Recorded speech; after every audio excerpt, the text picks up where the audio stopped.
ಜೀವನ ಜೀವನವೆಂಬುದು ಅದ್ಭುತವಾದ ಪ್ರಪಂಚ.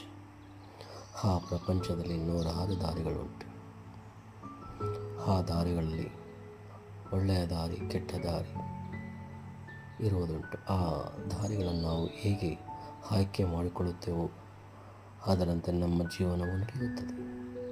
ಉದಾಹರಣೆಗೆ ತುಪ್ಪ ಉಂಟು. ಆ ತುಪ್ಪವನ್ನು ಹೋಳಿಗೆ ಹಾಕಿಕೊಂಡು ತಿಂದಾಗ ಅದು ಸಿಹಿಯಾಗಿರುವುದುಂಟು. ಅದೇ ತುಪ್ಪವನ್ನು ಬೆಂಕಿಯಲ್ಲಿ ಹಾಕಿದಾಗ ಆ ಬೆಂಕಿಯಲ್ಲಿ ನಮ್ಮ ಜೀವನವು ಸುಟ್ಟು ಹೋಗುವುದುಂಟು. ಅದರಿಂದಲೇ ನಾವು ಯಾವುದನ್ನು ಆಯ್ಕೆ ಮಾಡಿಕೊಳ್ಳುತ್ತೇವೆ ಎಂಬುದು ತುಂಬ ಮುಖ್ಯವಾಗಿರುತ್ತದೆ.